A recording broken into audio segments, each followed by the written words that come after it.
The brass doorknob felt cold against Naomi Harper's trembling fingers. 3 weeks. That's how long she'd been working inside this mansion. And still, every morning felt like walking into a lion's den. She pushed the heavy oak door open, careful not to make a sound. The marble floors gleamed under the crystal chandelier, so spotless that Naomi could see her own dark reflection staring back at her. A reminder of what she was here. The help. The invisible woman hired to clean what the wealthy didn't want to touch. The Connecticut estate stretched before her like a museum of excess. Floor-to-ceiling windows overlooked manicured gardens that probably cost more to maintain than most people's yearly salary. Abstract paintings worth small fortunes hung on walls she wasn't supposed to brush against. Everything screamed money, power, untouchability. Naomi clutched her cleaning supplies tighter and headed toward the west wing. Her supervisor, Mrs. Callahan, had been crystal clear during orientation. Stay invisible. Don't speak unless spoken to. And for God's sake, don't go near Mr. Hartwell's personal spaces or anything involving his son. Dominic Hartwell. The name alone made the entire staff nervous. At 34, he was the youngest CEO in his company's history. Ruthless. Brilliant. Arrogant beyond measure. The tech magazines called him a visionary. The employees whispered different words. Tyrant, heartless, cruel. Naomi had witnessed it herself. Last week she'd been dusting the library when Dominic tore into his personal assistant for a minor scheduling error. The woman, a confident professional with years of experience, left the room in tears. Dominic hadn't even looked up from his phone. "Why are you still here?" he'd said flatly, noticing Naomi frozen in the corner. She'd fled without answering, heart hammering so hard she thought it might burst through her chest. Now as she moved through the corridors with her cart, Naomi practiced her survival strategy. Be invisible. Be silent. Be forgettable. It was a skill she'd perfected over 28 years of life. Growing up in South Memphis, invisibility had been protection. As a black woman cleaning rich people's homes, it was employment insurance. Here in this particular mansion, it felt like the only way to survive each day. The morning passed in its usual rhythm. Naomi cleaned the guest bathrooms, polished the dining room furniture, vacuumed the sitting rooms. Other staff members passed her with tight smiles. Everyone here walked on eggshells. Around 11, she overheard 2 housekeepers whispering near the kitchen. "Did you hear what he said to Marcus yesterday? Called him incompetent over a single wrinkle in a shirt. Marcus has been ironing his clothes perfectly for 2 years. That man has ice in his veins. I swear he only smiles at that son of his." Naomi's hand stilled on her dustcloth. The son, 6-year-old Ethan Hartwell. She'd only seen him twice, both times from a distance. A small, quiet boy with sandy hair and enormous green eyes that seemed too sad for a child. He was always with his nanny, never loud, never running through the house like kids normally did. Something about him tugged at Naomi's heart in a way she couldn't explain.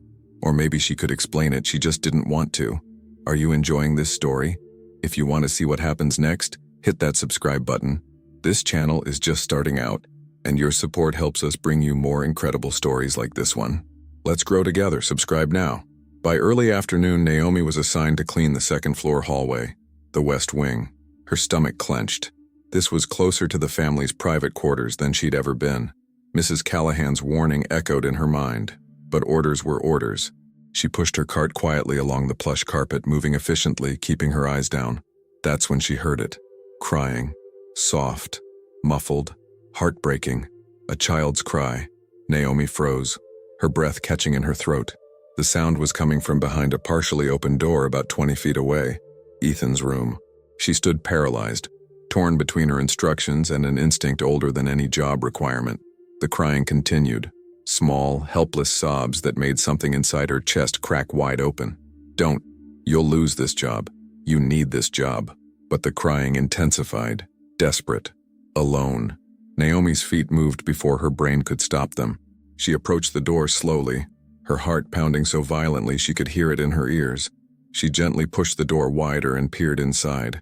Ethan sat on the floor beside his bed, small shoulders shaking, tears streaming down his flushed cheeks. He was clutching a stuffed elephant, rocking slightly back and forth. No nanny, no one. Just a 6-year-old boy, completely alone, sobbing like the world had ended.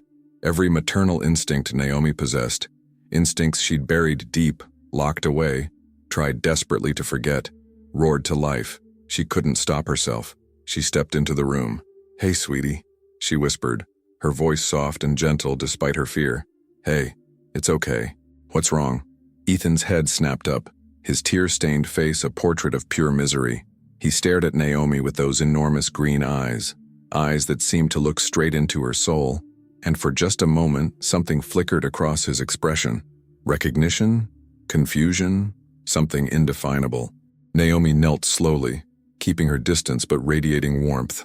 "It's all right, honey. You're safe. Do you want to tell me what happened?" Ethan opened his mouth, a fresh sob catching in his throat. "What the hell do you think you're doing?" The voice cracked through the room like thunder. Naomi's blood turned to ice. She spun around to find Dominic Hartwell standing in the doorway, his face twisted in absolute fury.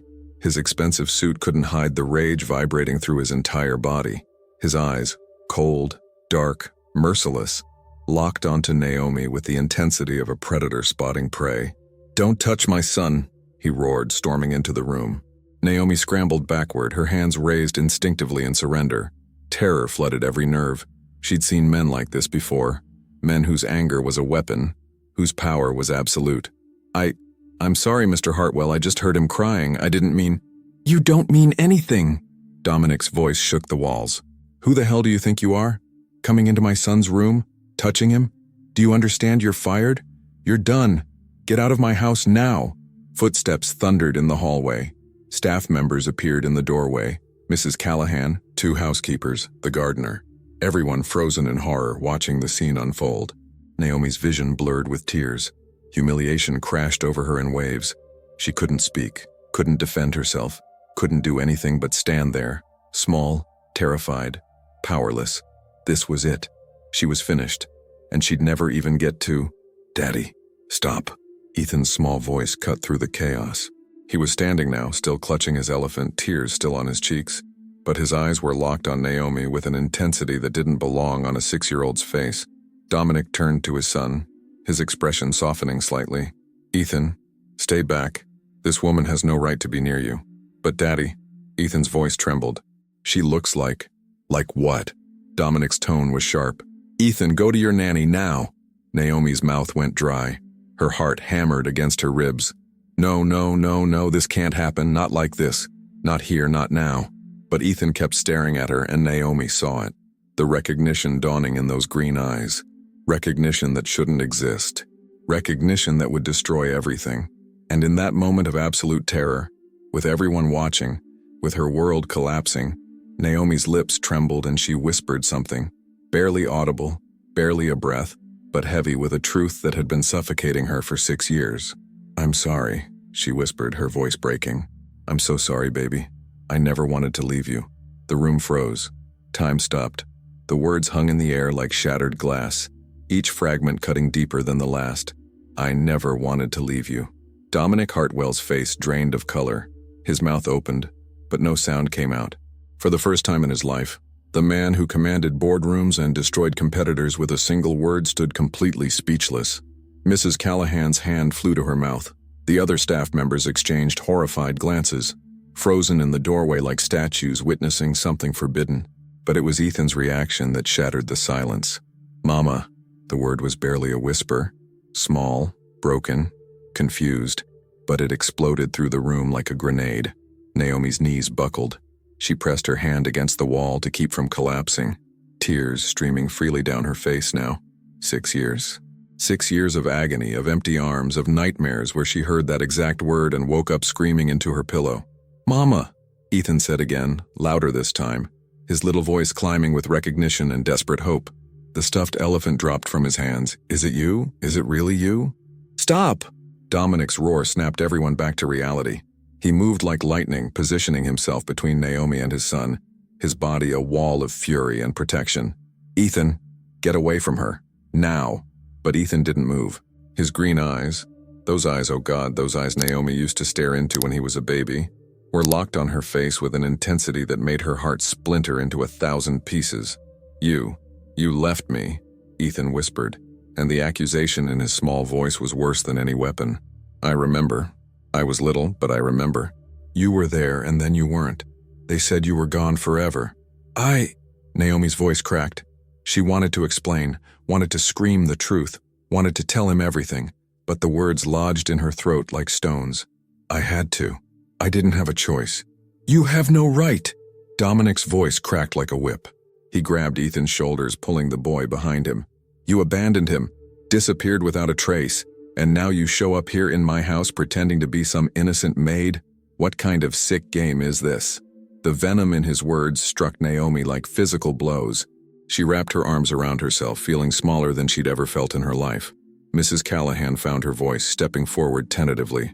Mr. Hartwell, I don't understand. This woman is Ethan's mother, but the records say nothing because there's nothing to say, Dominic snarled. She gave up every right to him 6 years ago when she walked out and never came back. That's not what happened. The words tore from Naomi's chest before she could stop them. Her voice shook with years of suppressed anguish. You know that's not what happened, Dominic. You know. The use of his first name, intimate, familiar, loaded with history, made everyone in the room flinch. Dominic's jaw clenched so hard it looked like stone. Get out of my house. No. Naomi's voice was still trembling, but something fierce had ignited inside her. She'd spent 6 years silent, invisible, swallowing her pain. Not anymore. No, not until I... Security! Dominic shouted toward the hallway. Someone call security right now.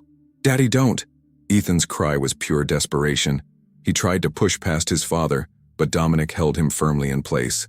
Please, I want to talk to her. I want to know why she left. I want to know... You don't need to know anything. Dominic's voice softened only for his son, but the steel remained underneath. She's nobody, Ethan. She's not part of our lives anymore. But she's my mama, Ethan sobbed, and the raw pain in those words made Naomi physically double over. She was your mother, Dominic corrected coldly. She stopped being that the day she left. Footsteps pounded up the stairs. 2 security guards appeared, large men in dark suits, their faces professionally neutral, but their eyes confused at the emotional war zone they'd walked into. Mr. Hartwell? One of them said carefully. Escort this woman off the property immediately. If she resists, call the police. Naomi felt hands on her arms, gentle but firm. The guards were doing their job, but she could see the discomfort in their expressions. This wasn't a normal removal. This was a family being torn apart again. Please, Naomi begged, not fighting the guards but looking directly at Dominic with all the desperation in her soul. Please, just give me 5 minutes. Let me explain. Let me tell you what really happened. You owe me that much.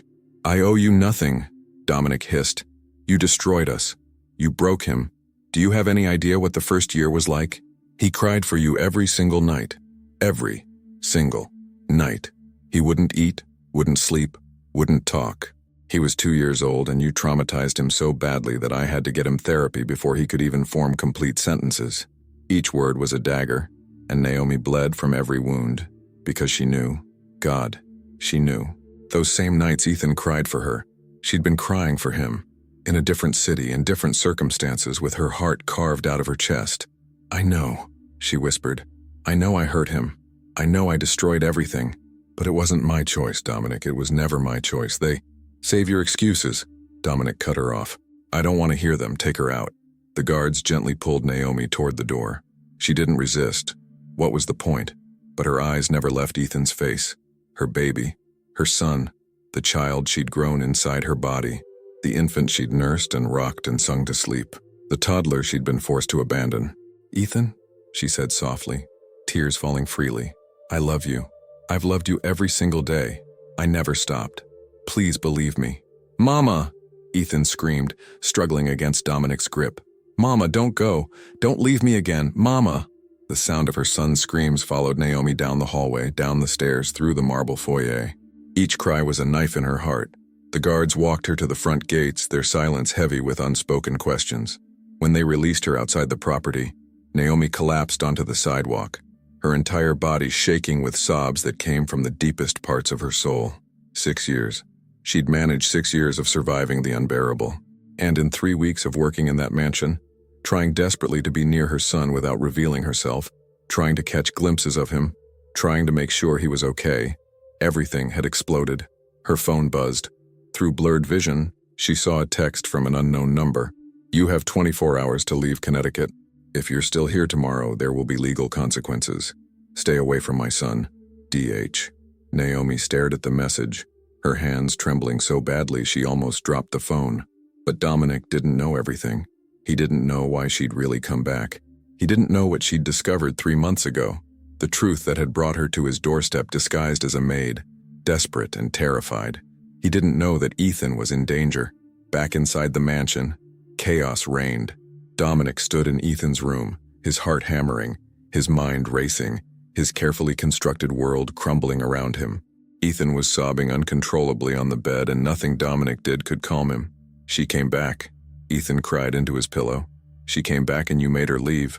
"Why, Daddy? Why?" "Because she hurt us, buddy," Dominic said softly, sitting on the edge of the bed and trying to pull his son into his arms. "She left us when you were little. She didn't want to be part of our family anymore." "But she said she didn't want to leave." Ethan looked up, his face red and wet with tears. "She said she had to. What does that mean?" Dominic's jaw tightened. He didn't have an answer. Or rather, he had the answer he'd told himself for 6 years. The narrative that helped him survive. Naomi Harper had walked out on them because she couldn't handle the pressure, the lifestyle, the reality of being with him. But that whisper, that broken, desperate whisper, "I never wanted to leave you," the way she'd said it, the agony in her voice. "Mr. Hartwell?" Mrs. Callahan's voice came from the doorway, hesitant. "May I speak with you privately?" Dominic kissed Ethan's forehead. "Rest, buddy. We'll talk later." He reluctantly left his son with the nanny and stepped into the hallway with Mrs. Callahan. The older woman looked deeply uncomfortable. "Sir, I don't mean to overstep, but I've worked in this house for 12 years. I remember when Ethan was born. I remember Ms. Harper." Dominic's expression hardened. "What's your point?" "She was a good mother," Mrs. Callahan said carefully. "I saw her with Ethan every day for his first 2 years. She adored that boy. She was attentive, loving, patient. And then one day she was just gone. No explanation, no goodbye to anyone. It never made sense to me. She left," Dominic said flatly. "That's all that matters." "But why, sir?" Mrs. Callahan pressed gently. "A woman like that doesn't just abandon her child unless something terrible happened. Did you ever find out why?" Dominic's silence was answer enough. The truth was, he'd never looked. He'd been so consumed by rage and betrayal, and the overwhelming challenge of suddenly being a single father to a traumatized toddler, that he'd simply let her go, built walls, moved on, told himself she wasn't worth finding. But now she was here, in his house, working as a maid for 3 weeks before this confrontation. "Why?" "Sir," Mrs. Callahan continued quietly, "if I may suggest, perhaps you should hear what she has to say, for Ethan's sake if nothing else. That boy has questions that only she can answer." Dominic shook his head firmly. "She made her choice 6 years ago. End of story." But even as he said it, something nagged at him. Something about the fear in Naomi's eyes when the guards took her away. Something about the specific words she'd used. "They made me leave." Who was they? That night, Dominic couldn't sleep. He stood in his home office staring out at the dark gardens, a glass of bourbon untouched in his hand. Ethan had finally cried himself to sleep around midnight. The house was silent except for the ticking of an antique clock. Dominic's laptop sat open on his desk, the cursor blinking in the search bar. He'd sworn he wouldn't do this, wouldn't go looking for answers. But his fingers moved anyway, typing. Naomi Harper, Memphis, Tennessee. Results flooded the screen. He scrolled past social media profiles that didn't match, past news articles unrelated to her. Then something caught his eye. A legal document, public record, dated 6 years ago, just 2 weeks after Naomi had disappeared. Restraining order granted. Harper vs. Hartwell Family Trust. Dominic's blood ran cold. His hands were shaking as he clicked the link. The document was partially redacted, but enough was visible to make his heart stop. Naomi hadn't just left. She'd been forced to leave, legally compelled to stay away from Dominic and Ethan under threat of criminal prosecution. And the person who'd filed the order? Dominic's mother, Victoria Hartwell. Dominic stared at the legal document until the words blurred together. His mother's signature sat at the bottom of the page, elegant and damning. Victoria Hartwell, the woman who'd raised him with an iron fist and impossibly high standards. The woman who'd built the family empire alongside his late father. The woman who'd told him 6 years ago that Naomi had simply abandoned them. She'd lied. The bourbon glass shattered against the office wall before Dominic even realized he'd thrown it. Amber liquid dripped down the expensive wallpaper, but he didn't care. His entire body vibrated with a rage so profound it felt like being torn apart from the inside. How many times had Victoria comforted him during those dark early months? How many times had she said, "That woman wasn't strong enough for this family, Dominic. You're better off without her. Ethan is better off without her." And he'd believed it. God help him. He'd believed every word. Dominic grabbed his phone and dialed before rational thought could stop him. It rang 3 times before a crisp, alert voice answered, because Victoria Hartwell never truly slept, even at 2 in the morning. "Dominic, what's wrong? Is Ethan all right? We need to talk. Now." His voice was deadly calm, the tone that made executives nervous in boardrooms. A pause. Then carefully, "It's 2 a.m., darling. Can't this wait until—" "Now, Mother. Either you come here, or I come to you. Your choice." Another pause. Longer this time. Victoria was many things, but stupid wasn't one of them. She heard the danger in his voice. "I'll be there in 20 minutes. Dominic hung up without responding. He paced his office like a caged animal, the legal document clutched in his fist. 20 minutes felt like 20 hours. When Victoria finally arrived, she looked immaculate despite the hour. Tailored silk robe, perfectly coiffed silver hair, not a trace of sleep in her sharp blue eyes. She walked into his office with the confidence of someone who'd never been challenged in her own domain. "Dominic, what on earth is so urgent that—" He threw the document on the desk between them. Victoria's expression didn't change, but something flickered in her eyes. Recognition, and perhaps a trace of regret. "Explain," Dominic said simply. Victoria picked up the paper with steady hands, scanning it as if seeing it for the first time. "Where did you get this?" "Public record. Answer the question." "I did what needed to be done," Victoria said, setting the document down with measured precision. "For you, for Ethan, for this family. You lied to me." Each word came out sharp as a blade. "You told me Naomi left on her own. You comforted me while I fell apart. You held Ethan while he cried for his mother. And the entire time you were the reason she was gone. I was the reason you didn't lose everything." Victoria's composure cracked, just slightly. "That woman was going to destroy you, Dominic. Destroy everything we built. She was Ethan's mother. She was a liability." Victoria's voice rose, crystalline and cutting. A nobody from Memphis with no family, no education, no prospects. "Do you remember how you met her? She was a waitress at that conference in Tennessee. You had a fling, got her pregnant, and suddenly she's expecting to be part of the Hartwell family. Do you understand what that would have done to our reputation? To the company?" Dominic felt like he'd been punched in the gut. "So you just— what? Threatened her? Paid her off?" Victoria's silence was answer enough. "Tell me everything," Dominic demanded. "Right now, every single detail." Victoria walked to the window, her back rigid. When she finally spoke, her voice was devoid of emotion. A general recounting a tactical victory. "When Ethan was 2 years old, I had our attorneys investigate Ms. Harper thoroughly. Her background was problematic. A mother with a history of drug abuse. A father who disappeared when she was young. She grew up in poverty, barely graduated high school. She was working multiple jobs just to survive before she met you. None of that is her fault," Dominic growled. "But all of it is liability," Victoria countered. "The media would have had a field day. Tech CEO's baby mama, a poor black waitress with a troubled family. The optics were impossible, Dominic. The board was already nervous about your age when you took over. Any scandal could have tanked the company during those critical growth years." Dominic's hands clenched into fists. "So you destroyed her life. I offered her a choice," Victoria said coldly.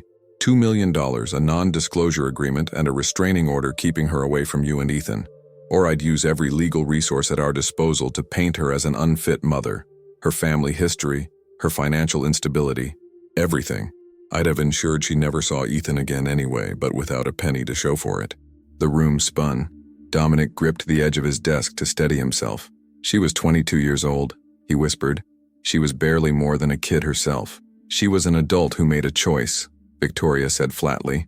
"She took the money. She signed the papers. She left. Because you gave her no other option," Dominic roared. "You backed her into a corner and then acted like she chose to abandon her child. Did you see her? Did you look at her face when you did this?" For the first time, Victoria's mask slipped. Something almost like shame crossed her features. "I did what any mother would do to protect her son." "You're not my mother right now," Dominic said, his voice dropping to something dangerous and unfamiliar. "You're a stranger. Get out of my house." "Dominic, get out!" Victoria flinched, actually flinched, at the venom in his voice. She'd raised him, molded him, made him into the ruthless businessman he was, and now that ruthlessness was turned on her. She walked to the door with as much dignity as she could muster. But before leaving, she turned back one last time. That woman showed up here for a reason, Dominic. After 6 years of silence, she comes back disguised as a maid. People don't do that unless they want something. Be careful. The 2 million didn't last forever. Then she was gone. Dominic stood alone in his office, surrounded by broken glass and shattered illusions. Everything he'd believed for 6 years was a lie. Naomi hadn't abandoned them. She'd been forced out, threatened, paid off with blood money and a legal document that ripped her child away. And he'd let it happen without even knowing. Across town, in a cramped motel room, Naomi sat on the edge of a sagging mattress, her entire body numb. The room smelled of mildew and cheap cleaning products. A flickering neon sign outside cast red and blue shadows across the peeling wallpaper. This was what $2 million got you when you spent 6 years trying to survive. Get an education and deal with the crushing cost of therapy to process the trauma of having your child stolen. The money was gone. Every cent. Used for community college classes she'd had to drop out of when the grief became too much. Rent in a dozen different cities as she tried to outrun the pain.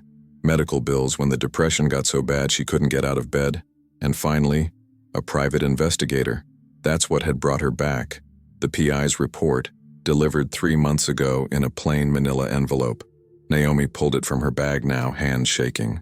She'd read it so many times the pages were worn soft, but the words still made her blood run cold. Subject: Victoria Hartwell. Financial investigation. The report detailed suspicious payments from Victoria's personal accounts. Large sums transferred to an offshore entity. Communications with a man named Marcus Webb, a former business partner of the Hartwell family with a history of corporate espionage and fraud. And buried in the encrypted emails the PI had managed to access, a plan. Victoria was quietly selling off family assets, liquidating trusts, preparing for something big. And at the center of it all was Ethan. Specifically Ethan's inheritance, the massive trust fund established by Dominic's late father, worth nearly $50 million, that Ethan would gain access to when he turned 18. Victoria was planning to drain it, frame it as legitimate business investments. And by the time Ethan was old enough to discover the theft, the money would be gone, hidden behind shell corporations and offshore accounts. But there was something worse, something that made Naomi's stomach turn every time she read it. In one email, Victoria had written to Marcus Webb, "The boy is the only obstacle. If something were to happen to him before the trust matures, the assets revert to family control. I'm not suggesting anything, but accidents do happen, especially with children." Naomi had read that line and immediately packed a bag. The restraining order, the threats, the legal consequences, none of it mattered. Her son was in danger, and she would burn the world down to protect him. So she'd come back to Connecticut, applied for a position at the mansion under a slightly altered version of her name, Naomi Hayes instead of Harper, kept her head down, stayed invisible, and watched. Watched for any sign that Victoria was making her move. Watched for any threat to Ethan. She'd lasted 3 weeks before her heart betrayed her, before the sound of Ethan crying pulled her into that room like a moth to flame. Now she was here, kicked out, threatened with legal action if she didn't leave town. And Ethan was still in that house, still under Victoria's roof, still in danger. Naomi's phone buzzed. An unknown number. Her heart leaped. Irrational hope that maybe it was Dominic, that maybe he wanted to hear her side. She answered. "Hello?" Heavy breathing. Then a man's voice, low and menacing. "Ms. Harper, my employer wants you to understand something. If you go anywhere near that house again, if you try to contact the boy or his father, there will be consequences. Do you understand?" Naomi's blood turned to ice. "Who is this?" "Someone who gets paid to solve problems. You're a problem. Leave Connecticut tonight and this conversation never happened. Stay in. Well, accidents happen, especially to women living alone in cheap motels." The line went dead. Naomi's hands shook so badly she dropped the phone. Victoria. It had to be Victoria. The woman was making sure Naomi stayed away no matter what. But how could Naomi leave when Ethan was in danger? How could she abandon him again, even if it meant saving her own life? Her phone rang again. Different number. She almost didn't answer, but something made her pick up. "Naomi Harper?" A woman's voice, professional and crisp. "Yes?" My name is Jennifer Chen. I'm an attorney specializing in family law. I represent someone who would like to meet with you tomorrow morning. Someone who has information about Victoria Hartwell and would like to help you protect your son. Naomi's breath caught. Who? Why would anyone help me? Let's just say Victoria has made enemies over the years. Powerful ones. Meet me tomorrow at 9 a.m. at the address I'm texting you now. Come alone. And Ms. Harper, bring that investigator's report. You're going to need it. The call ended. A text arrived seconds later with an address. A law office in downtown Hartford. Naomi sat in the flickering neon light, her mind racing. This could be a trap, or it could be the lifeline she desperately needed. Either way, she was out of options. Back at the mansion, Dominic finally went to check on Ethan around 4 a.m. He pushed open his son's bedroom door quietly, expecting to find him asleep. Instead, Ethan was sitting up in bed, his stuffed elephant clutched to his chest, eyes red from crying but wide awake. "Daddy?" His voice was small. "Is Mama coming back?" Dominic's heart shattered. He crossed the room and sat on the edge of the bed, pulling Ethan into his arms. "I don't know, buddy. I remember her," Ethan whispered against his father's chest. "I remember her singing to me, and she smelled like flowers, and she always smiled even when she was tired. Why did she leave, Daddy? Why didn't she want me anymore?" Dominic closed his eyes, fighting back his own tears. "She did want you, Ethan. She always wanted you. I was wrong about what happened. Grandma was wrong. Your mama didn't leave because she didn't love you." Ethan pulled back, looking up at his father with those enormous green eyes. "Then why?" "Because someone made her. Someone hurt her and scared her and took you away from her. And I'm going to fix it, I promise. Can I see her again?" Before Dominic could answer, a sound echoed through the mansion. Glass breaking, downstairs. Both of them froze. Then voices. Harsh, urgent, unfamiliar. Someone was in the house. Dominic's protective instincts kicked in instantly. He grabbed Ethan, moving toward the door. "Stay behind me, don't make a sound." He peered into the hallway. Two figures dressed in black, faces covered, moving through the downstairs with purpose. Not robbers. Robbers made noise, grabbed what they could, and ran. These men moved like professionals, like they were looking for something specific, or someone. Dominic's blood ran cold. He pulled Ethan back into the room, locked the door, and grabbed his phone to call 911. But before he could dial, he heard footsteps on the stairs, coming closer, coming straight for Ethan's room. Someone knocked, 3 deliberate taps, and a voice called through the door. "Mr. Hartwell, open up. We just want to talk about your son's mother. We know she gave you some information today. We need it back." Dominic's hand tightened around his phone. "Victoria." This had Victoria's fingerprints all over it. "Daddy, I'm scared," Ethan whispered. "It's okay, buddy. I've got you." But as the doorknob started to rattle, as the lock began to give way under force, Dominic realized with terrible clarity, Naomi had been right to come back. Ethan was in danger, and Dominic had just sent away the one person who might have been able to protect him. The door lock splintered with a sharp crack. Dominic had maybe 5 seconds before those men broke through. His mind raced through impossible calculations. The window was too high to jump from with Ethan. His phone was still in his hand, but 911 would take too long. The panic button for security was downstairs in his office. They were trapped. "Daddy!" Ethan's terrified whisper cut off as Dominic clamped a hand gently over his mouth. He pulled his son toward the large walk-in closet, his brain working faster than it ever had in any boardroom negotiation. The closet had a small storage space behind the back wall, barely big enough for one person, let alone two, but it was their only option. Dominic shoved aside expensive suits and pulled at the hidden panel. It gave way with a soft click. The space beyond was dark, cramped, suffocating. But safe, maybe. "Get in," he whispered to Ethan. "Don't make a sound. No matter what you hear, stay quiet, promise me." Ethan's eyes were huge with terror, but he nodded. Dominic lifted him into the small space, then squeezed in behind him, pulling the panel closed just as the bedroom door burst open. Through the narrow gap between the panel and the closet frame, Dominic could see shadows moving across the bedroom. 2 men, both well over 6 feet, moving with military precision. One went straight to the bed, pulling back the covers. The other checked the bathroom. "He's not here," the first man said, his voice flat and professional. "Check the closet." Dominic's heart hammered so hard he was certain they'd hear it.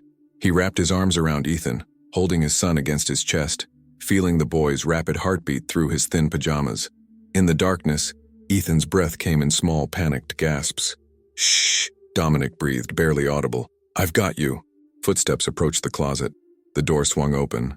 Light flooded in. Dominic held his breath, every muscle in his body coiled tight. If they found the panel, if they opened it, he would fight. He didn't care if they were armed. He would die before he let them touch his son. The man rifled through the clothes, shoving hangers aside roughly. Dominic could see his boots, expensive tactical gear, not the kind of shoes random home invaders wore. These were professionals, hired muscle. "Nothing," the man called back. "The kid's not in here. He has to be somewhere. Webb said to check every room. We don't leave until we find the boy and whatever documents Hartwell has." Marcus Webb, the name from Naomi's investigators' report. The man Victoria was working with. This wasn't just a break-in. This was an orchestrated hit. "What about the mother?" the first man asked. "Webb said she might show up. We supposed to handle her too. If she shows, we make her disappear permanently. Victoria's paying extra for that one. Woman's been a thorn in her side for 6 years." Dominic's blood turned to ice. They were talking about killing Naomi, casually, like it was just another item on a checklist. The men moved back toward the door. "Check the other rooms. If the kid ran, he didn't get far. And find Hartwell. He's here somewhere." Their footsteps receded down the hallway. Dominic waited, counting to 60 in his head before allowing himself to move. His entire body was cramped from the awkward position, and Ethan was trembling violently against him. "We need to go," Dominic whispered, pushing the panel open slowly. "Stay close to me, don't talk. Don't run. Just stay with Daddy." They emerged from the closet into the empty bedroom. The door hung askew on broken hinges. Dominic's mind raced through their options. The main staircase was out, too exposed, but there was a service stairway that led down to the kitchen. If they could make it there, they could get outside through the back entrance and run to the neighbor's house. He picked Ethan up, feeling his son's arms lock around his neck in a death grip. Moving as silently as possible, Dominic stepped into the hallway. He could hear the men ransacking other rooms, his office, the guest bedrooms. They had maybe 2 minutes before the intruders came back this way. Dominic carried Ethan toward the service stairs at the end of the hall. Each step felt like an eternity. Every creak of the floorboards sounded like an explosion. But they made it to the stairwell door without being spotted. He was reaching for the handle when his phone buzzed in his pocket. The sound was soft, barely audible, but in the deadly silence of the house, it might as well have been a gunshot. Dominic froze. Down the hall, footsteps stopped. Voices went quiet. "You hear that?" "Yeah." Came from down there. The footsteps started again, faster now, coming toward them. Dominic yanked open the stairwell door and ran. He took the steps 2 at a time, Ethan bouncing against his shoulder, his own breath coming in ragged gasps. Behind them, the men burst into the stairwell. "There! Hartwell's got the kid!" Dominic hit the bottom floor and sprinted through the kitchen. The back door was 20 feet away. 15, 10. His lungs burned, his legs screamed. But he could see the door, could see freedom beyond it. A third man stepped out from the pantry, blocking their path. Dominic skidded to a halt, nearly dropping Ethan. The man was massive, with cold eyes and a gun held casually at his side. Not pointed at them. Not yet. But the threat was clear. "Mr. Hartwell," the man said calmly, "let's not make this harder than it has to be. Nobody needs to get hurt here. We just need some information." "You broke into my home," Dominic snarled. "Threatened my son. I'm calling the police." "No, you're not." The man gestured with the gun toward the kitchen table. "Sit down. Put the boy down. Let's have a conversation like civilized people." The other 2 men arrived, blocking the stairwell exit. They were surrounded. Dominic's arms tightened around Ethan protectively. "What do you want?" he demanded. "Your son's mother gave you some information today. Documents about Victoria Hartwell's business dealings. We need those documents." "I don't know what you're talking about." The man's expression didn't change. "Mr. Hartwell, I'm going to be very clear. Those documents expose some very powerful people doing very illegal things. If they go public, a lot of carefully constructed arrangements fall apart. Mrs. Hartwell hired us to retrieve them. Preferably without violence, but we're flexible on that last part." "My mother did this?" Dominic's voice shook with rage. "She sent armed men into my house to threaten her grandson? Mrs. Hartwell sent us to protect her assets. The boy is an asset, one that comes with certain complications. Removing those complications is part of our job." The casual way he said it, like Ethan was a problem to be solved, not a 6-year-old child. made Dominic's vision go red. "If you touch my son, we don't want to touch your son, Mr. Hartwell. We want those documents. Give them to us and we leave. Everyone's happy. Nobody gets hurt. And if I don't have them?" The man's smile was cold. "Then we make sure nobody else gets them either. That tends to involve eliminating all potential sources of information, including people who might have seen the documents, like you, and the boy, and definitely the boy's mother, wherever she's hiding." It was a death threat delivered in a business tone. Dominic had spent his entire adult life in cutthroat corporate environments, but this was something else entirely. This was evil, wearing a calm expression. "Daddy," Ethan whispered against his neck. "I'm scared." "I know, buddy. Close your eyes." Dominic was calculating odds when the kitchen window exploded. Glass shattered inward as something crashed through. Not a bullet, but a heavy object that struck the man with the gun squarely in the temple. He went down hard, unconscious, before he hit the floor. For one frozen moment, everyone stared at the broken window. Then chaos erupted. A figure in dark clothes dropped through the shattered frame. Smaller than the men, faster, moving with desperate ferocity.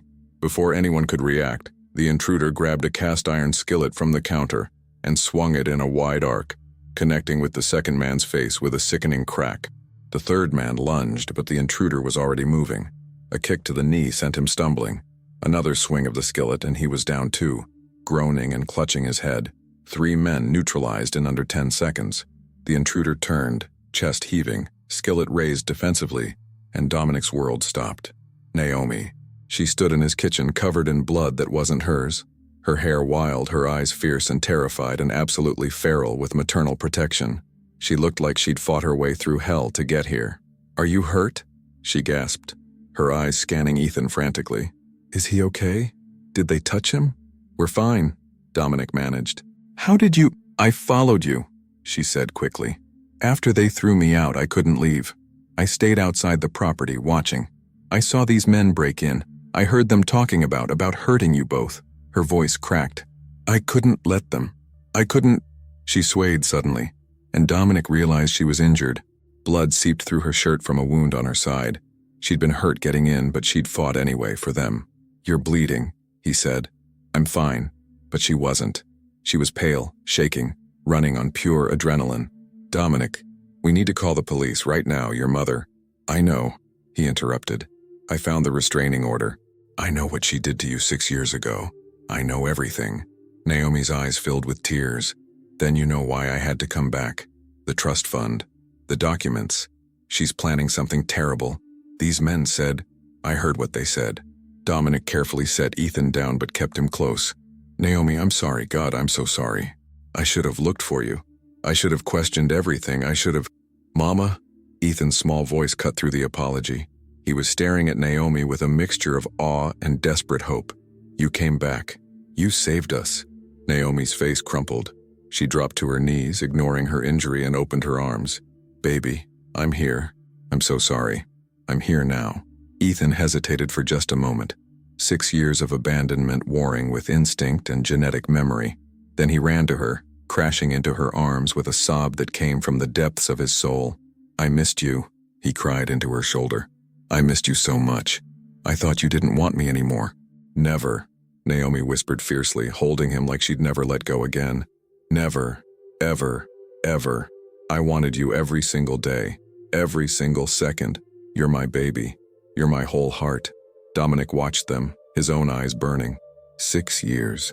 6 years they'd lost because of his mother's manipulation. 6 years of Ethan crying himself to sleep, of Naomi grieving a child who was still alive, of Dominic raising their son alone, thinking he'd been abandoned. All of it orchestrated by Victoria Hartwell.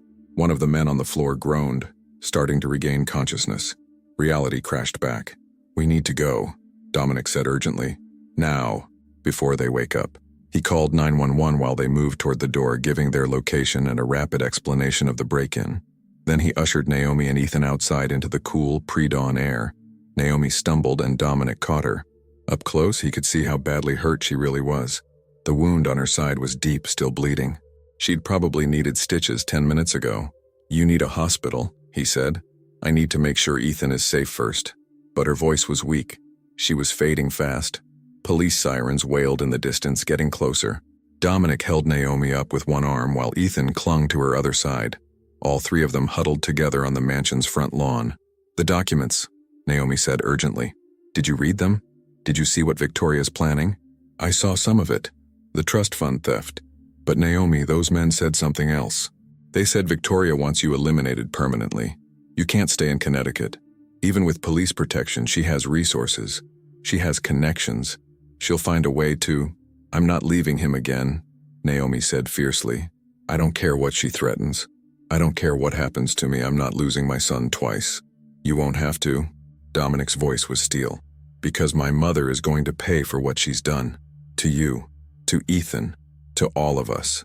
I'm going to destroy her, Naomi. I'm going to take everything she has and make sure she never hurts anyone again."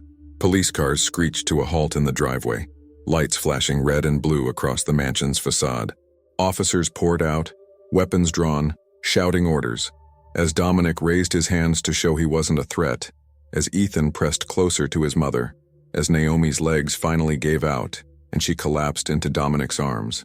Somewhere across town, in her pristine penthouse apartment, Victoria Hartwell received a phone call. "Ma'am, we have a problem. The operation failed.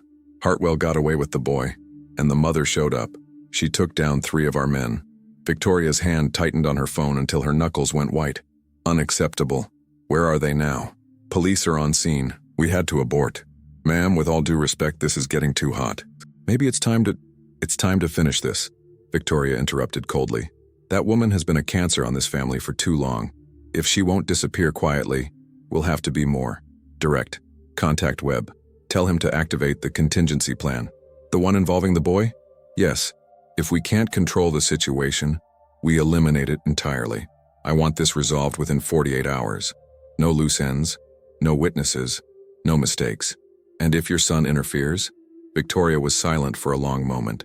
Then, in a voice devoid of all maternal warmth, "Then Dominic becomes part of the problem too. Handle it accordingly." She hung up and poured herself a glass of wine, staring out at the Hartford skyline as the sun began to rise. After everything she'd built, everything she'd sacrificed, she wouldn't let some nobody waitress and her bleeding heart son destroy the Hartwell legacy, even if it meant destroying them first. The emergency room at Hartford General was a blur of fluorescent lights, antiseptic smell, and controlled chaos. Naomi sat on a hospital bed in a curtained-off bay, gritting her teeth as a young doctor stitched the gash on her side.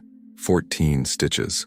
She'd climbed through that broken window knowing the glass would cut her, but the calculation had been simple. Her pain versus Ethan's safety. Not even a choice. "You're lucky," the doctor said, her tone professional but concerned. "Another inch to the right and this would have hit something vital. How did you say this happened?" "I didn't," Naomi replied quietly. The doctor exchanged a meaningful look with the police officer stationed outside the bay but didn't push further. She finished the stitches, bandaged the wound, and gave Naomi a prescription for antibiotics and pain medication. "Rest for at least a week. No strenuous activity. The stitches need time to heal." Naomi nodded, but they both knew she wasn't going to follow those instructions. Not while Ethan was still in danger. When the doctor left, Dominic appeared in the doorway, Ethan asleep in his arms. The boy's face was peaceful now, the first genuine peace Naomi had seen on him since she'd entered that mansion weeks ago. Dominic looked exhausted, his expensive shirt torn and blood-stained, his normally immaculate hair disheveled, but his eyes were sharp, alert, focused. "How bad?" he asked, nodding toward her bandaged side. "I'll live." Naomi's voice was hoarse. "How is he?" "Physically fine, emotionally." Dominic adjusted his grip on their sleeping son. The paramedics checked him over. No injuries, but he cried for an hour straight before he finally passed out from exhaustion. He kept asking if you were going to disappear again. The words hit Naomi like a physical blow. "I won't. I swear to God, Dominic, I won't." "I know." Dominic's voice was softer than she'd ever heard it. "I told him that too, but he's 6. Words don't mean much compared to 6 years of you being gone. That wasn't my choice." "I know," Dominic interrupted. "I know. I'm not blaming you anymore, Naomi. I'm blaming myself for not fighting for you, for not questioning the narrative my mother fed me, for not looking for the truth." Naomi studied his face. The face she'd once loved back when they were young and reckless and thought love could conquer the massive gulf between their worlds. He looked older now, harder, but there was something raw in his expression. regret, guilt, and maybe underneath it all a flicker of the man she'd fallen for in that Memphis hotel 7 years ago. "What happens now?" she asked. "Now?" Dominic's jaw tightened. "Now I do what I should have done 6 years ago. I protect my family, all of my family." Before Naomi could respond, Detective Sarah Morrison stepped into the bay. She was in her mid-40s with sharp eyes and the no-nonsense demeanor of someone who'd seen every variation of human cruelty. "Mr. Hartwell, Ms. Harper, I need to take your statements. The 3 men at your residence are in custody, but they're not talking. Lawyered up immediately. High-end attorneys, too, the kind that cost serious money. My mother sent them," Dominic said flatly. Detective Morrison's eyebrows rose. "That's a serious accusation. Do you have evidence?" "I have recordings." Dominic pulled out his phone. The men talked freely, thinking Ethan and I were trapped. They mentioned Victoria Hartwell by name. They mentioned Marcus Webb, a known criminal associate. And they made it very clear they were there to retrieve documents and eliminate anyone who'd seen them. He played the audio he'd managed to record during those terrifying minutes in the kitchen. The men's voices were crystal clear, talking about Victoria, Webb, the documents, and their orders to make the mother disappear permanently. Detective Morrison's expression darkened as she listened. Jesus, this is conspiracy to commit murder, attempted kidnapping, breaking and entering with intent to harm. And you're saying Victoria Hartwell. The Victoria Hartwell, philanthropist, board member of half the major companies in Connecticut, is behind this? My mother, Dominic confirmed. And I have more. Documents showing financial fraud, embezzlement from my son's trust fund, conspiracy with known criminals. Everything you need to arrest her. Where are these documents? Dominic hesitated. Safe. I'll turn them over, but I need guarantees first. Protection for Naomi and Ethan. My mother has resources, connections, people who owe her favors. If she thinks she's going down, she'll try to eliminate witnesses. I can arrange protective custody. No. Naomi's voice was firm despite her pain. I'm not putting Ethan in some safe house where he's surrounded by strangers and scared out of his mind. He's already traumatized enough. Ms. Harper, with all due respect, 3 armed men just broke into your son's home with orders to kill you. This isn't about comfort anymore. This is about survival. Then we need a better plan, Dominic interjected. Detective, I have resources too.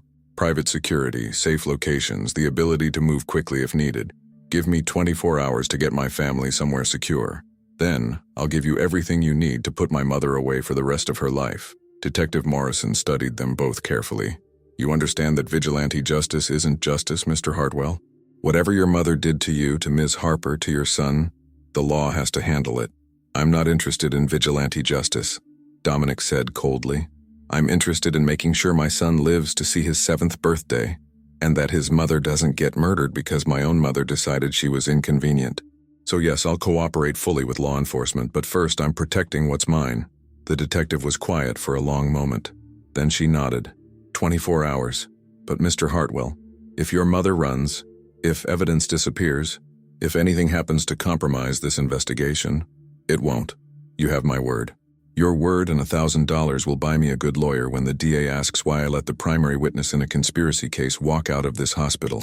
But she was already pulling out her card and writing something on the back. This is my personal cell. Any trouble, any threats, anything, you call me immediately, and I mean immediately. After the detective left, Naomi slumped back against the pillows, exhaustion finally catching up with her. What's your plan, Dominic? Where can we go that Victoria can't find us?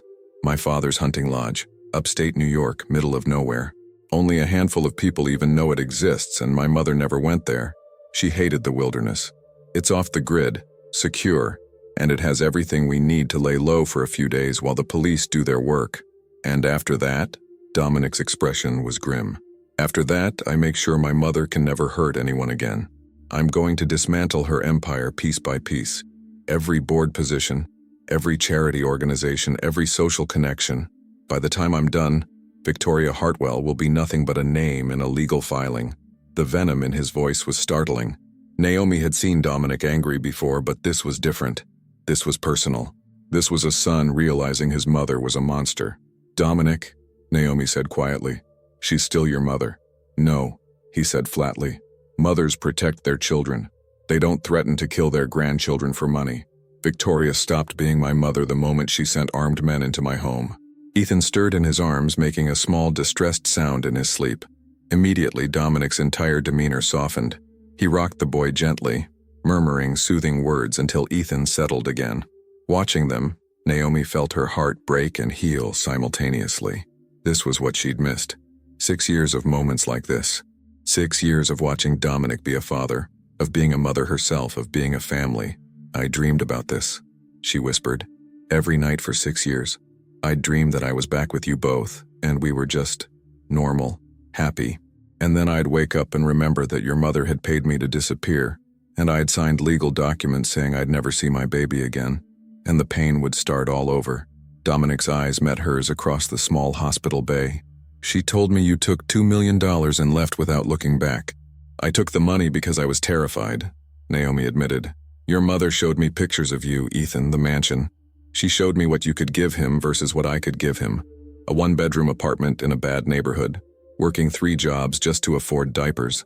She said if I fought her, she'd prove I was an unfit mother and I'd lose anyway. But if I took the money and left, at least Ethan would have a good life.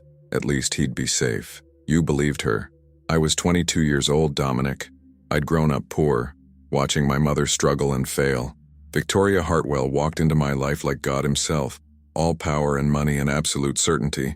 She made me believe that leaving was the only way to protect Ethan, and maybe she was right. Maybe he did have a better life without me. "Don't," Dominic said sharply. "Don't do that to yourself. Ethan needed you. He needs you. The money, the mansion, the private schools, none of it made up for not having his mother. I watched him grow up with a hole inside him that nothing could fill. Every Mother's Day, every birthday, every time someone at school talked about their mom, he'd get this look on his face like he was missing something fundamental." Naomi's tears fell freely now. "I'm sorry. I'm so sorry. Stop apologizing. This is Victoria's fault. All of it." Dominic shifted Ethan carefully, then held out his free hand to Naomi. "Come on. We need to go before anyone realizes we've left. They'll discharge me in the morning. We're leaving now, against medical advice if necessary. Every minute we stay here is a minute Victoria has to plan her next move. And Naomi, she will make another move. I know my mother. She doesn't lose gracefully." Naomi took his hand and let him help her to her feet. The movement sent pain shooting through her side, but she bit back the gasp. Dominic noticed anyway. His grip tightened supportively. "Can you walk? I can do whatever I need to do to keep him safe." Something flickered in Dominic's eyes. Respect, maybe, or recognition of the fierce maternal love that had driven Naomi to crash through a window to save her son.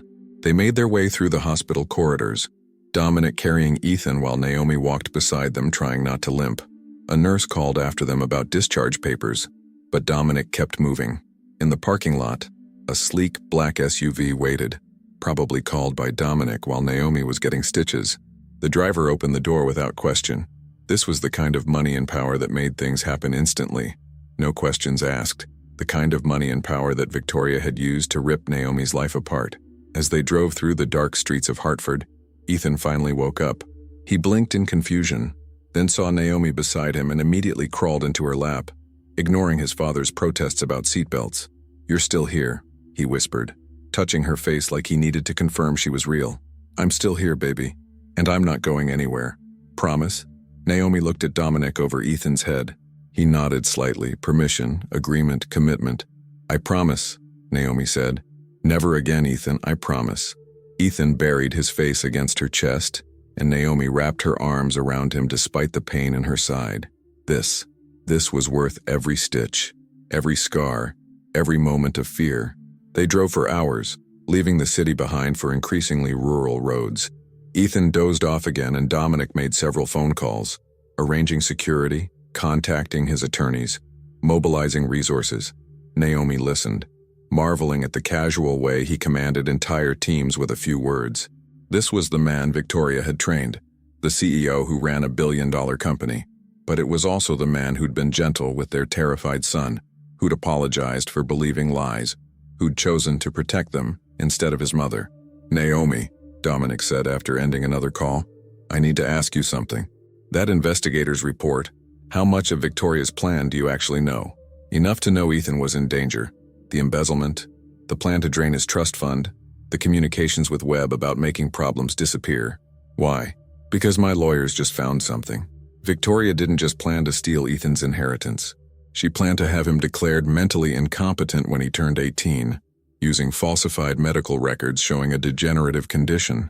That way, she'd maintain control of the trust fund indefinitely as his legal guardian. Naomi's blood ran cold. She was going to drug him, make him sick, starting soon according to the timeline. A slow-acting medication that would mimic symptoms of early-onset dementia or psychiatric disorder. Nothing fatal, but enough to justify legal guardianship. Dominic's voice shook with barely controlled rage. She was going to destroy our son's mind for money. Oh my God. Naomi felt bile rise in her throat. Dominic, we have to... I know.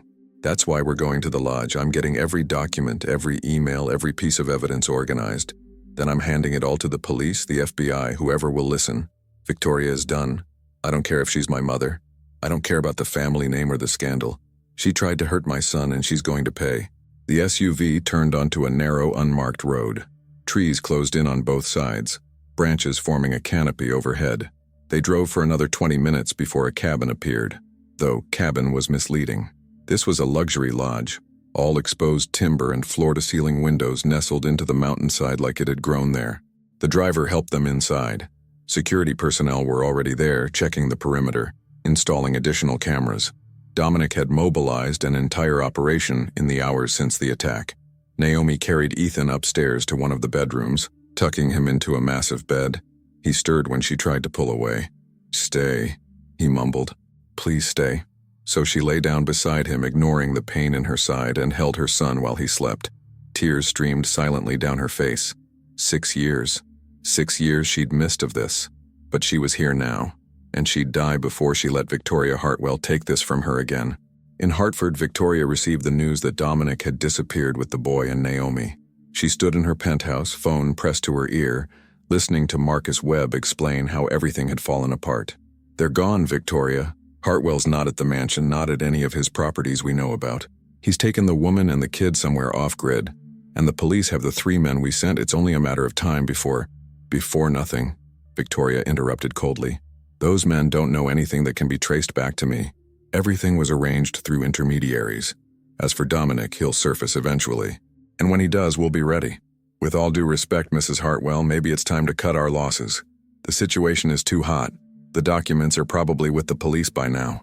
If they start digging, they'll find carefully constructed, legitimate business transactions. Everything was legal, Marcus. Aggressive, perhaps. Morally questionable, certainly, but legal. My attorneys have made sure of that. And the plans involving the boy? The medications, the falsified records?" Victoria's smile was ice. "What medications? What records? I'm a concerned grandmother worried about her grandson's well-being. If documents suggest otherwise, they're clearly forgeries created by a bitter ex-girlfriend, trying to extort money from my family. You think that'll work? I think I've been playing this game for 40 years, and I've never lost. Dominic is emotional right now, upset that his perfect life was disrupted by a ghost from his past. But he's still my son. He'll come around. And that woman?" Victoria's voice hardened. "She's a convicted nobody with a drug-addicted mother and a criminal father. When this goes to court, the jury will see exactly what I want them to see. And if Dominic doesn't come around?" Victoria was silent for a long moment, staring out at the city lights. Then quietly, "Then I'll deal with my son the same way I deal with all obstacles. Efficiently and permanently."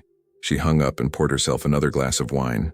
Outside, in the shadows of the building across the street, someone with a camera lowered their lens.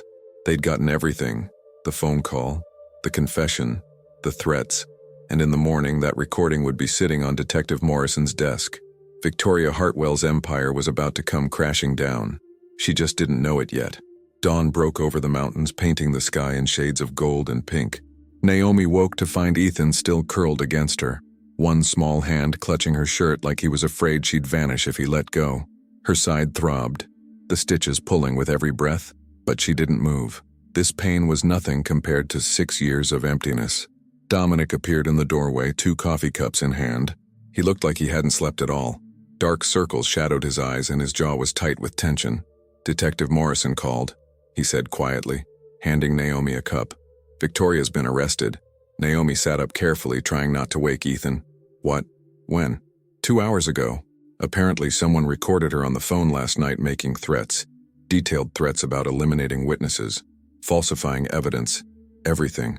Combined with the audio I gave the police and the documents from your investigator, they had enough for an arrest warrant. Who recorded her? Morrison won't say, but whoever it was did us a massive favor. Dominic ran a hand through his disheveled hair.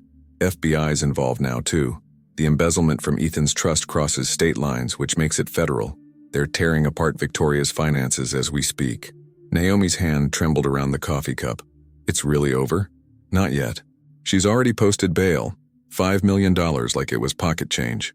Her lawyers are claiming the recordings are fabricated, that you and I conspired to frame her because of a custody dispute. They're spinning this as a vindictive ex-girlfriend and a manipulated son trying to destroy a respectable businesswoman. Of course they are. Naomi's voice was bitter. That's what she does. She controls the narrative, makes herself the victim. Except this time, the evidence is overwhelming. Financial records don't lie. The 3 men she hired are cutting deals, giving testimony in exchange for reduced sentences. Marcus Webb is cooperating with the FBI to save himself. Victoria's entire network is collapsing. Dominic's expression was grim satisfaction, and I'm making sure it stays collapsed. Every board she sits on is getting detailed documentation of her crimes. Every charity she's involved with is being informed. By the time her trial starts, she'll have nothing left but expensive lawyers and a ruined reputation. Ethan stirred between them, blinking sleepily. Daddy? Mama? He said both words with equal wonder, like he couldn't believe they were both there.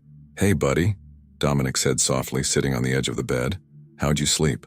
Good. Ethan looked at Naomi, his green eyes serious. You're really staying? This isn't a dream? It's not a dream, baby. I'm staying. Forever this time. But what about Grandma? Ethan's voice dropped to a whisper. She said you were bad. She said you left because you didn't want me. She said, your grandmother lied. Dominic interrupted gently but firmly. About everything. She hurt your mama very badly, Ethan. She forced her to leave us. And then she made up stories to make us think your mama didn't love us. Ethan's face scrunched with confusion. Why would Grandma do that? How do you explain evil to a 6-year-old? How do you tell a child that his grandmother valued money more than family, power more than love? Sometimes people get lost, Naomi said carefully. They make bad choices. They hurt people they should protect. Your grandmother got very lost, sweetie. So lost that she forgot what was important. Will she come back? Fear flickered in Ethan's eyes. Will she try to take me away from you again? No, Dominic said with absolute certainty. She's never getting near you again, I promise. Ethan was quiet for a moment, processing. Then, with the devastating directness of children, do I have to see her anymore even if she says sorry? Dominic looked at Naomi. A silent conversation passed between them. Years of pain, betrayal, and finally unified purpose. No, buddy, Dominic said. You don't have to see her if you don't want to. Family isn't just about who you're related to. It's about who loves you and protects you. And right now your real family is right here. Ethan threw his arms around both of them, creating an awkward 3-person hug that made Naomi's stitches scream in protest. She didn't care. She hugged him back, tears streaming down her face. They stayed at the lodge for 5 days. 5 days of Detective Morrison calling with updates. More evidence found, more co-conspirators arrested. Victoria's bail revoked after she tried to flee the country. 5 days of Ethan slowly relaxing, smiling more, asking questions about the 6 years he couldn't remember. Did you think about me? He asked one afternoon while they walked through the woods surrounding the lodge. Every single day, Naomi answered honestly.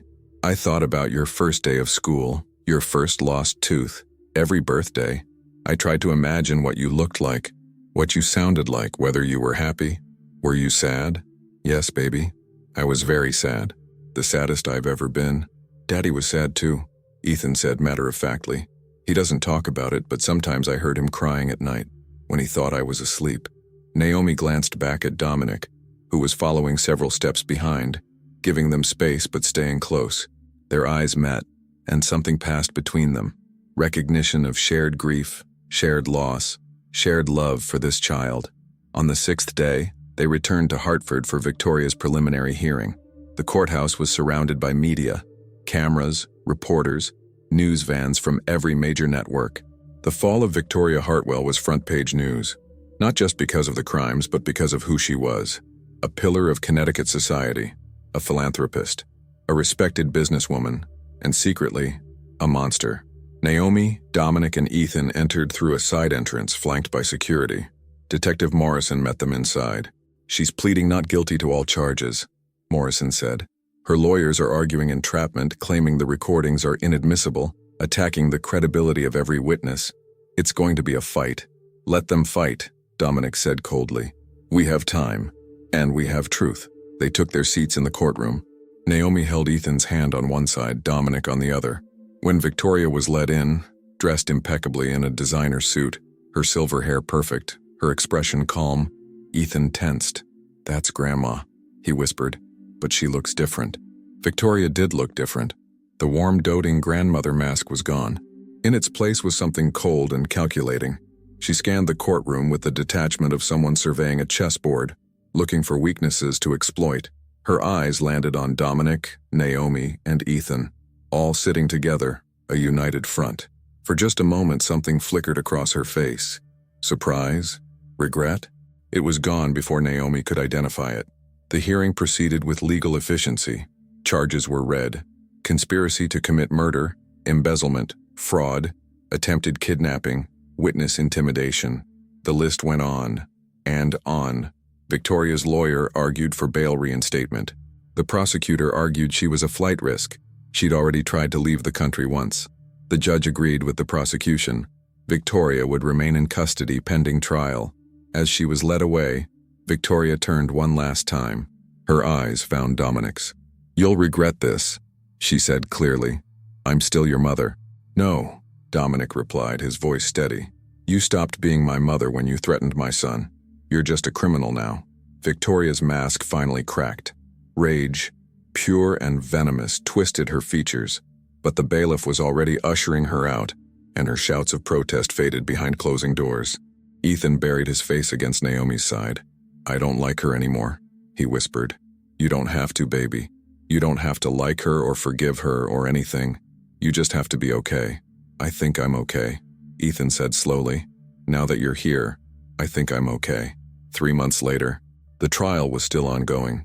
A complex web of financial crimes, testimonies, expert witnesses. It would likely take another 6 months to conclude, but the outcome was inevitable. Victoria's empire had crumbled. Marcus Webb had testified against her, detailing years of illegal activities. The 3 hired men had confessed. The evidence was overwhelming. Naomi stood in the kitchen of a new house, not the mansion which Dominic had sold immediately, but a comfortable home in a quiet suburb. Smaller, warmer, more like a home and less like a museum. She was making breakfast when Ethan thundered down the stairs, already dressed for school. He'd started at a new school 2 months ago, one where nobody knew about the Hartwell scandal, where he could just be a kid. "Mama, can we have pancakes?" He still said mama with wonder sometimes, like he was testing the word to make sure it was real. "Absolutely. Chocolate chip or blueberry?" "Both. Of course. Why choose?" Naomi smiled, pulling out the griddle. These mundane moments, breakfast requests, homework battles, bedtime stories, were the ones she'd missed most. The ordinary magic of being a mother. Dominic appeared, dressed for work but moving slowly, like he was reluctant to leave. He'd stepped back from the CEO position temporarily, putting trusted colleagues in charge while he focused on family. The company was doing fine. Turned out he didn't need to control everything to make it work. "Meeting with the lawyers today," he said, pouring coffee. "Final details on the trust fund restructuring. Victoria can't touch it anymore, obviously, but we need to establish new trustees. And therapy at 3, Naomi reminded him. Family session. They'd all been going to therapy, individual and family sessions. Processing trauma, rebuilding trust, learning how to be a family after 6 years apart. It was hard work, harder than any courtroom battle, but it was working. "I'll be there," Dominic promised. He paused, then, "Naomi, I've been thinking about us." Naomi's hands stilled on the pancake batter. "Okay. I know we're taking things slow. I know we need time to figure out who we are now, not who we were 7 years ago. But I want you to know." He struggled with the words. "I want you to know that I see you, really see you. What you sacrificed, what you survived, what you fought through to come back for Ethan. You're the strongest person I've ever met." Naomi's eyes filled with tears. "Dominic, I'm not asking for anything," he continued quickly. "Not asking us to jump into a relationship or pretend the past didn't happen. I just wanted you to know. You're not the help. You're not the woman who took money and left.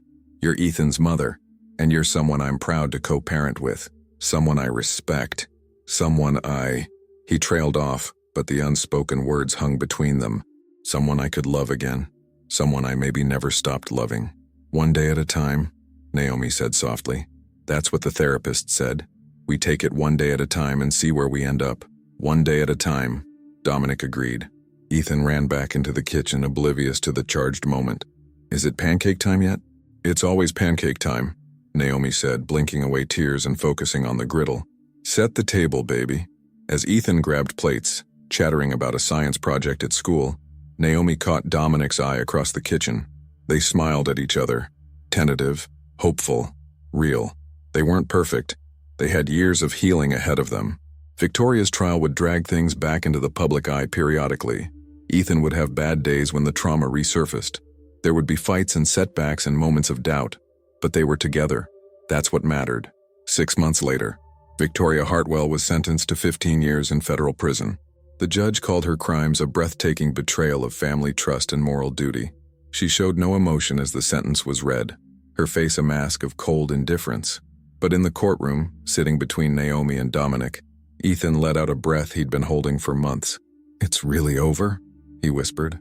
It's really over, Dominic confirmed. That evening, they celebrated quietly. Just the three of them, pizza and a movie in their living room. Ethan fell asleep halfway through, sprawled across both parents. He's getting heavy, Naomi whispered. He's growing up, Dominic replied. We get to watch him grow up, together. Together, Naomi echoed. Later, after they'd carried Ethan to bed and stood in his doorway watching him sleep, Dominic took Naomi's hand. I meant what I said 6 months ago, about seeing you, about respecting you. I know, and I meant the part I didn't say, about still having feelings for you, about wanting, if you're willing, if you're ready to try again. Not rush into anything, but try. Naomi turned to face him fully. In the dim hallway light, she could see the vulnerability in his eyes. This powerful man who commanded boardrooms and destroyed his own mother's empire was nervous about asking her on a date. I'd like that, she said, to try. Slowly, see who we are now. Dominic's smile was like sunrise. Yeah? Naomi smiled back. Besides, Ethan's been not so subtly campaigning for us to get together. Yesterday, he asked if you were going to kiss Mama, because that's what happens in movies when people smile at each other a lot. Dominic laughed, a real full laugh that Naomi hadn't heard in 7 years. He's not wrong about the smiling. I can't seem to stop smiling when I'm around you. Me either. They stood there in the quiet house, hands linked, watching their son sleep. A family pieced back together after being shattered. Not perfect, still healing, but whole. Naomi thought about the girl she'd been 7 years ago, scared, overwhelmed, in love with a man whose world was too big for her. She thought about the woman she'd become, scarred, stronger, a survivor who'd fought through hell to get back to her child. And she thought about the future, uncertain, hopeful, filled with possibility. One day at a time, she whispered. One day at a time, Dominic agreed. And this time, they had all the days ahead of them. 2 years later, the backyard was filled with laughter. 8-year-old Ethan ran through the grass with 3 of his friends, playing some complicated game involving superheroes and imaginary lasers. A birthday banner hung from the porch. Happy birthday, Ethan! Naomi watched from the deck, one hand resting on her growing belly. 6 months pregnant. A daughter this time. Ethan was thrilled about becoming a big brother. Dominic appeared beside her, wrapping an arm around her waist. He's happy, he observed. Yeah, Naomi agreed. He really is. It had taken time, 2 years of therapy, of patient rebuilding, of learning to trust and love and be a family. But they'd made it. Dominic had proposed 6 months ago, simple and perfect, with Ethan's enthusiastic approval.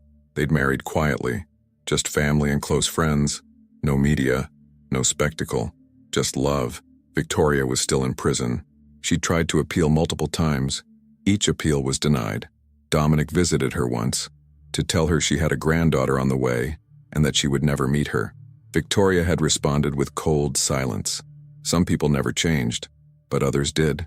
Marcus Webb was serving a reduced sentence and had written a letter apologizing for his role in Victoria's schemes. The 3 hired men were in prison. The money stolen from Ethan's trust had been recovered and secured properly. Justice, slow and imperfect, had been served. "Mama, Daddy," Ethan ran up, breathless and grinning. "Can we do the cake now?"